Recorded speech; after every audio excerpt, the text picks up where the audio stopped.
Olá, Mato Grosso do Sul. Eu sou o Dr. Luiz Ovando e começa agora o nosso programa Tribuna da Saúde da TV Educativa. Para falar sobre a síndrome respiratória, eu recebo no programa de hoje a doutora Eliana Sete Albuquerque Aguiar. A doutora Eliana Sete, ela é médica com especialização em pneumologia e medicina do trabalho. Ela é servidora pública aposentada da Universidade Federal de Mato Grosso do Sul, onde atuou como docente, professora, de graduação e residência em clínica médica. A professora Eliana, ela é mestra em medicina, médica e preceptora da residência em clínica médica do Hospital do Coração de Mato Grosso do Sul, que, para você que não está bem familiarizado, é a antiga clínica de Campo Grande. Atualmente, atende somente em consultório como pneumologista. Além disso, a doutora Eliana é uma amiga, colega, docente de atuação médica de muitos anos, inclusive colega de faculdade. Tá? Isso é muito bom, a gente rever os amigos, atuantes, participantes, viu, doutora Eliana? E quero dizer para a senhora que a senhora é muito bem-vinda e agradecer, a sua generosidade e disposição em atender o nosso convite para a gente conversar sobre temas de pneumologia que hoje, com essa transição de outono para inverno, se fazem muito presentes. Né? A gente tem visto bastante aqui em Campo Grande essa questão da síndrome respiratória aguda grave. Né? E, de uma maneira geral, tem muita confusão aí em gripe, resfriado, enfim. Antes da sua apresentação, eu já vou fazer a pergunta, a senhora se apresenta e já responde aí, esclarecer. O que é resfriado e o que é gripe, na verdade? Bom dia, seja bem-vindo. Tá. Bom dia a todos, eu agradeço o convite e em nome de você, Ovando, amigo de muitos anos realmente. Então, gripe e resfriado. Gripe é uma situação mais sistêmica. Tem febre alta, um mal-estar geral, a pessoa fica realmente abatida, não é? Já resfriado é uma coisa assim mais leve, mais autolimitada. Dura 2, 3 dias, a pessoa tem coriza, congestão nasal, espirro, uma febre muito baixa. Essa é a diferença que se faz. Quer dizer que o resfriado também tem como agente etiológico, ou seja, causador, o vírus. É Sim, mais na parte da via respiratória alta. Com e o certeza. Outro pega o corpo todo. Pega o corpo todo. E os dois podem ser causados pelos mesmos vírus. Né? A gente tem no resfriado comum uma grande população do rinovírus, do próprio coronavírus, não é? E também para a gripe. A gripe já se faz uma coisa mais sistêmica, então, assim, acomete mais o organismo como um todo.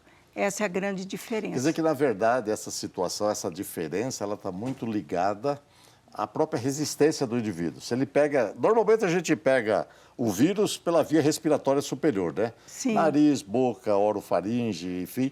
E daí para frente fica ali restrito, o organismo reage e liquida com o agressor. Justamente. Se a defesa estiver baixa, ele pode se estender e aí pode virar a gripe mesmo. Justo, justo. Então você tocou num ponto importante, Ovando, porque as faixas etárias mais baixas, as crianças de tenra idade e os idosos, eles têm mais propensão para esse tipo de complicação, que são principalmente a pneumonia, não é? E a sinusite no caso da gripe também. Aí nós temos as vacinas, elas entram com grande impacto, não é? Então a gente tem a vacina para o estado gripal, para a gripe, e temos a vacina para o coronavírus atualmente, e temos nos idosos e as pessoas que têm uma comorbidade maior, como insuficiência renal, insuficiência cardíaca, ele tem um problema pulmonar, a gente também tem as vacinas para a pneumonia. Então, elas, não é que a pessoa não vá ter pneumonia ou não vá ter gripe, mas se tiver, vai ser uma coisa mais branda, mais suave. Entendi. Porque, além da própria rigidez do organismo, né, que se faz ao longo da vida, você tem a vacina que fortalece a imunidade das pessoas. Entendi. A senhora disse anteriormente sobre a questão do vírus causando pneumonia. Mas é importante a gente lembrar que o vírus é como se fosse um facilitador, né? Nós temos pneumonia por vírus. Sim, não sim. são frequentes, mas Sim. pode acontecer. Mas o que acontece é que, às vezes, o vírus diminui a resistência do organismo e abre a porta para a bactéria. Sim, é isso que a senhora disse? Sim, com certeza.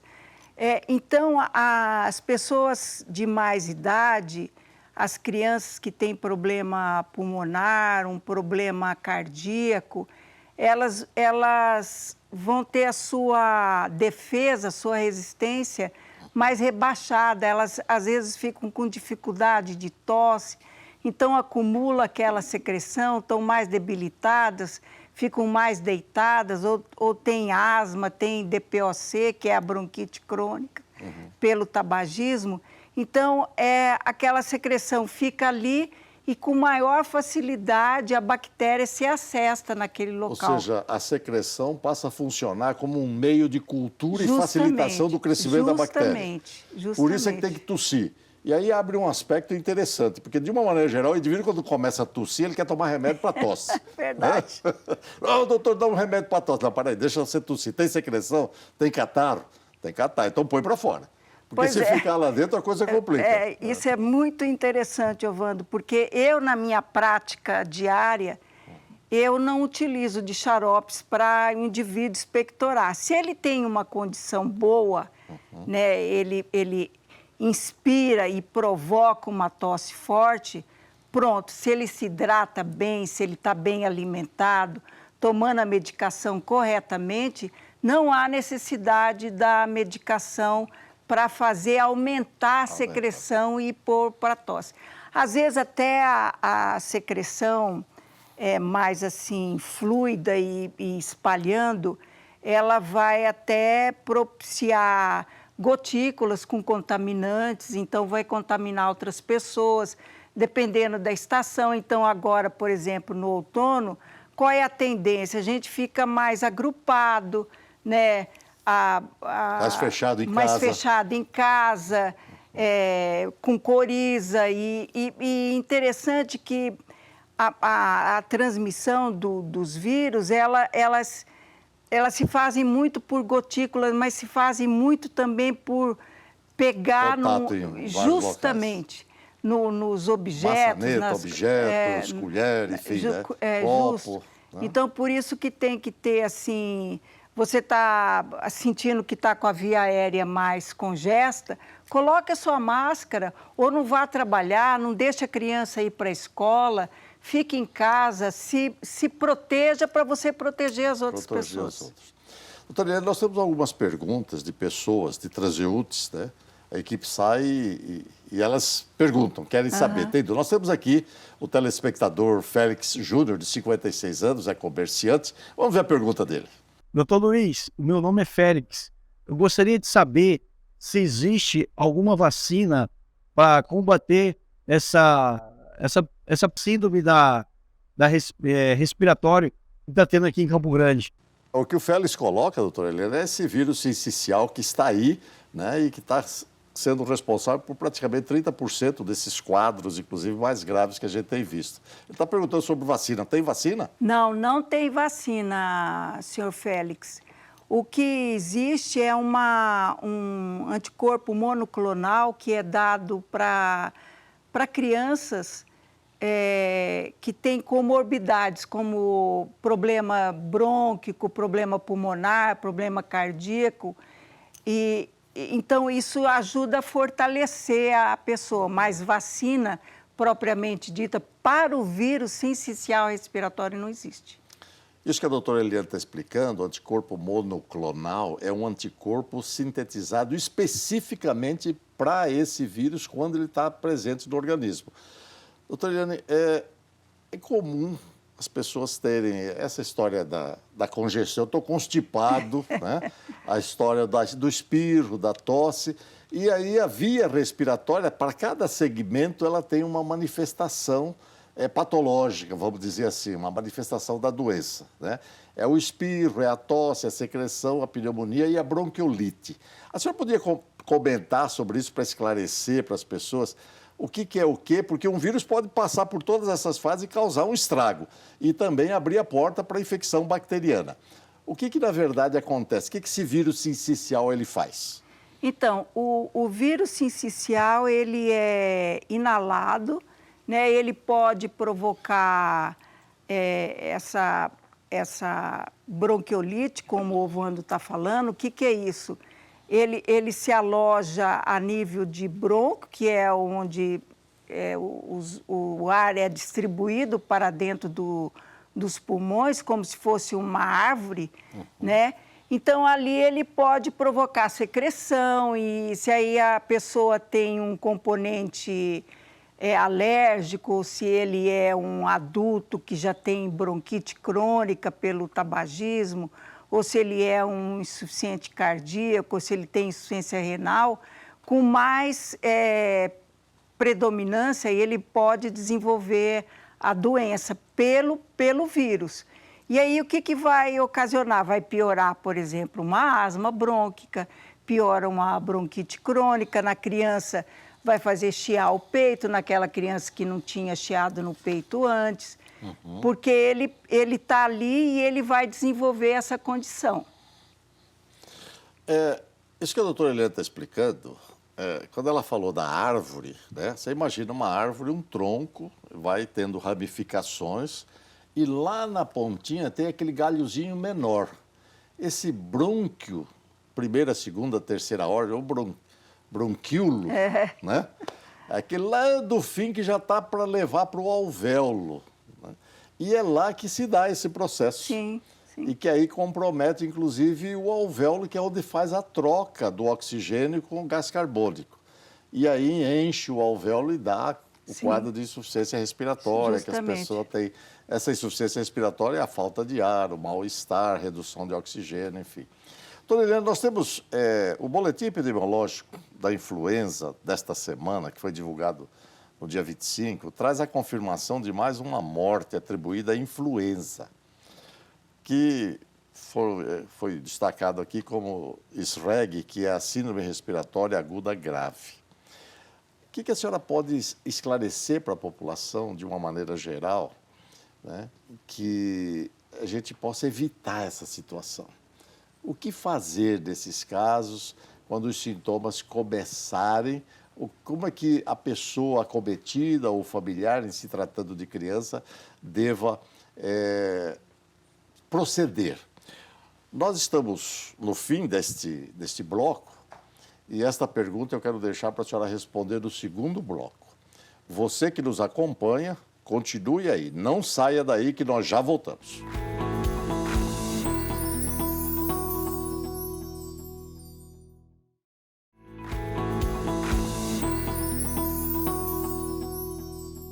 Voltamos a apresentar o Tribuna da Saúde, aqui na TV Educativa de Mato Grosso do Sul. Acompanhe ao vivo pelo portal da Educativa e participe pelo WhatsApp 99832-1122. A nossa convidada de hoje é a doutora Eliana Aguiar. Doutora Eliana, nós fizemos um questionamento no bloco anterior sobre a questão da influenza. O que é isso? Então, a influenza, ela é dita como gripe, é a gripe, né? Tem um vírus que a define, né? E que chama influenza, né? Então, a gripe, ela é causada por uma série de vírus. E um deles é o influenza. E ela pode se complicar com pneumonia, né?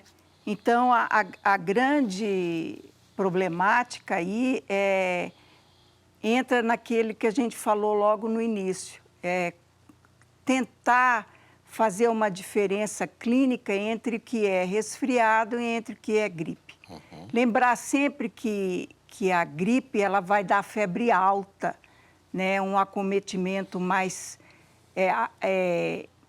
um vírus mais agressivo. Agressivo e mais assim, sistêmico, né? Acomete todo o indivíduo. Já o resfriado ele vai se localizar mais em via aérea superior. Então, a criança ou o adulto fica mais congesto, com coriza, espirro, fica lacrimejando, com coriza, os olhos vermelhos, pode ter um pouquinho de dor de garganta, mas não vai dar febrão. É difícil dar febrão, né? É muito difícil. Que a febre, no caso, então, é um indicativo de que a coisa é mais séria. Justamente, justamente. A doutora está explicando aqui a questão da influenza. A influenza é um dos vírus, tem vários tipos deles, né?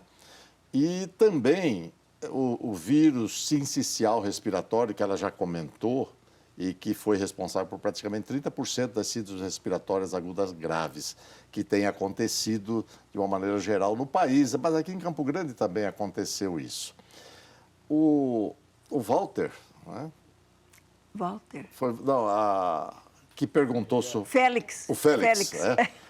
O Félix perguntou sobre se tinha vacina para o vírus sincicial. Não tem. Mas para a influenza tem, viu, Walter? E eu quero aqui colocar que os casos notificados da síndrome respiratória aguda grave, né, e hospitalizados foram 2.399, confirmados para a influenza, 121, e desses 6 óbitos, né, que acabaram evoluindo de forma muito adversa, levando os pacientes a essa situação terrível, final.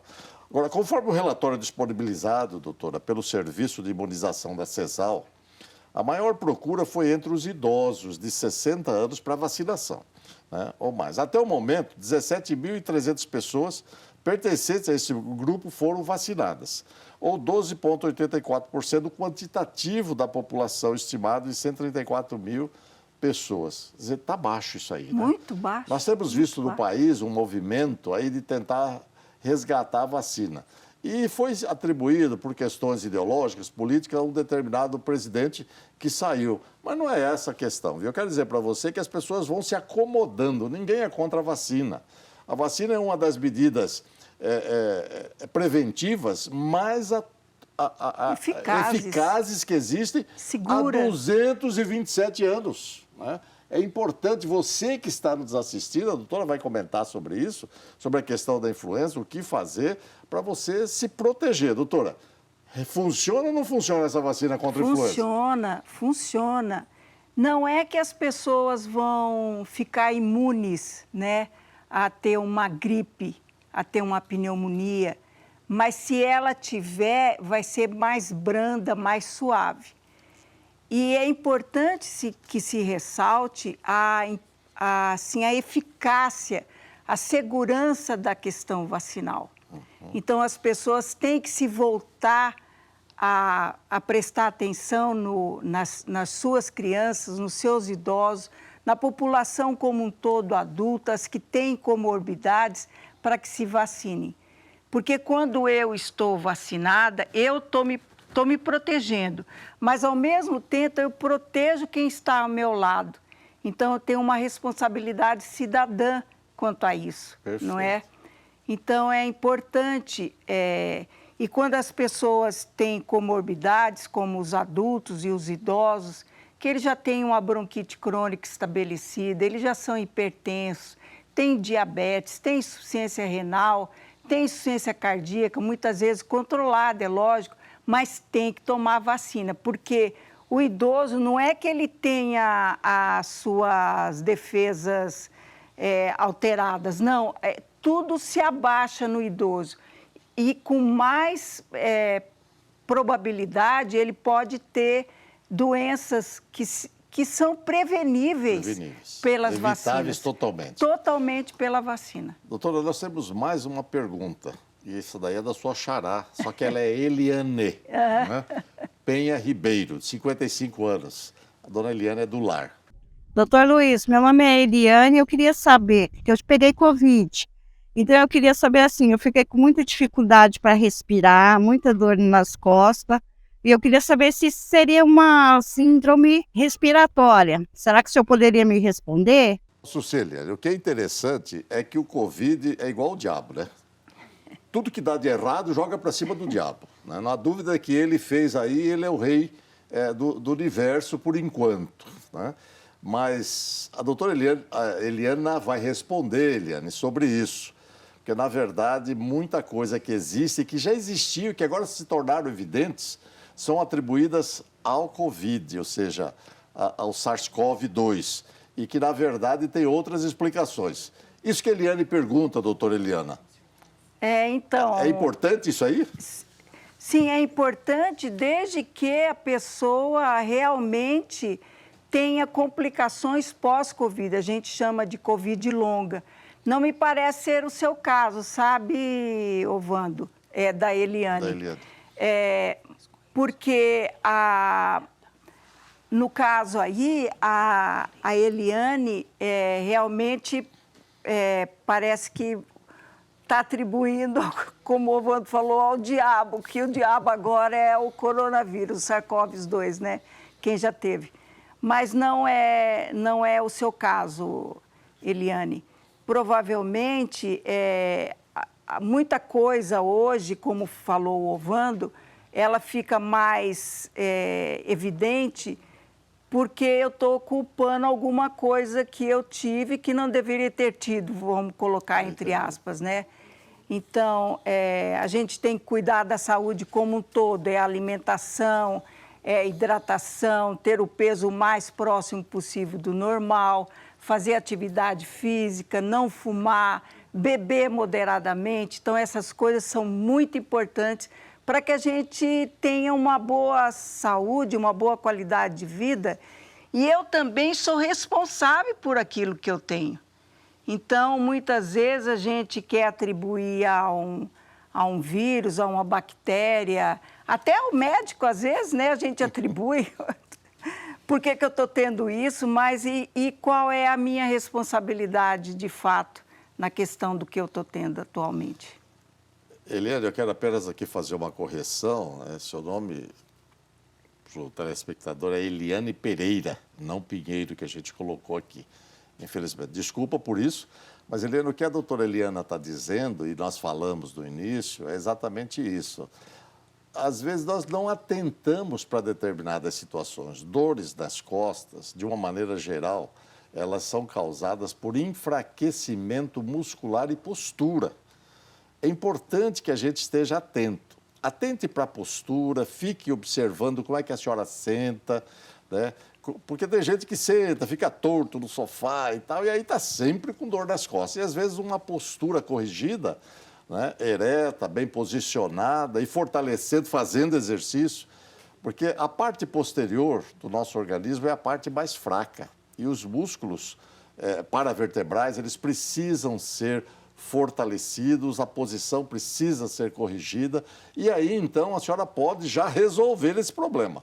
Procure um médico, faça uma avaliação adequada, vê se a coluna está certinha, porque daqui pode ser que com o Covid que a senhora teve, a musculatura ficou mais enfraquecida, né, pela síndrome infecciosa, e aí para frente a senhora não recuperou a tonicidade, o fortalecimento do músculo.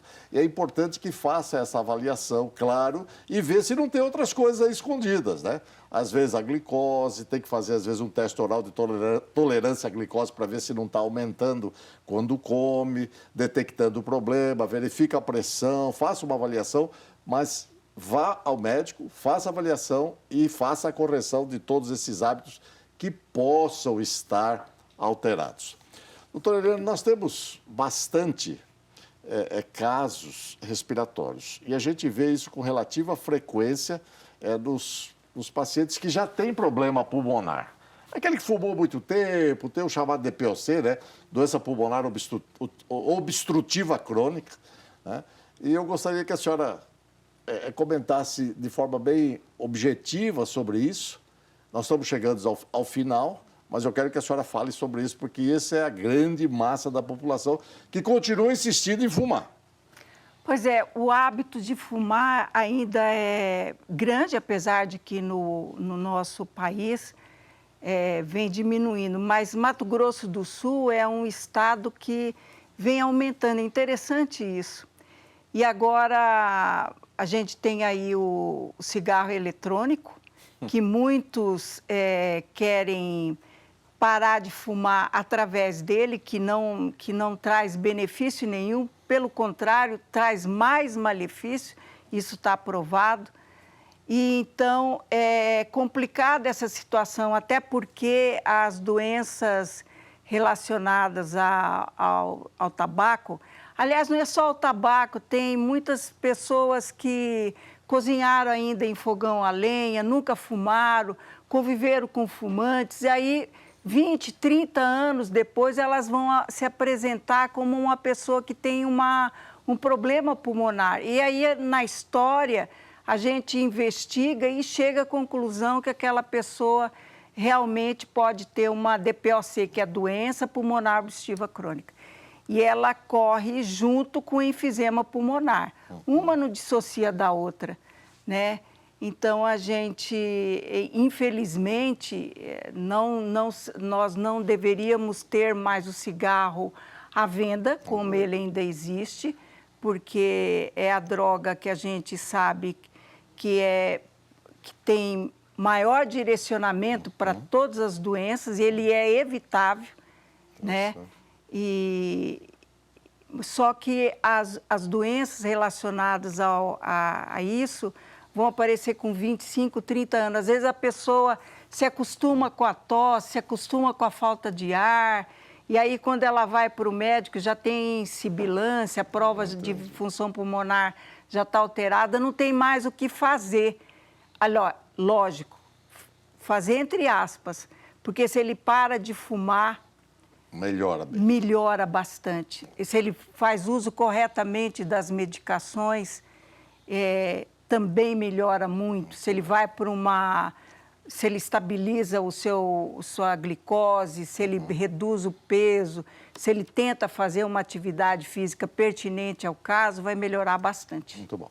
Doutora Eliana, nós chegamos ao fim do nosso programa. Eu quero aqui agradecer a senhora pela gentileza, pela generosidade em nos atender, vir aqui, trazer a sua experiência, dividir com os nossos telespectadores.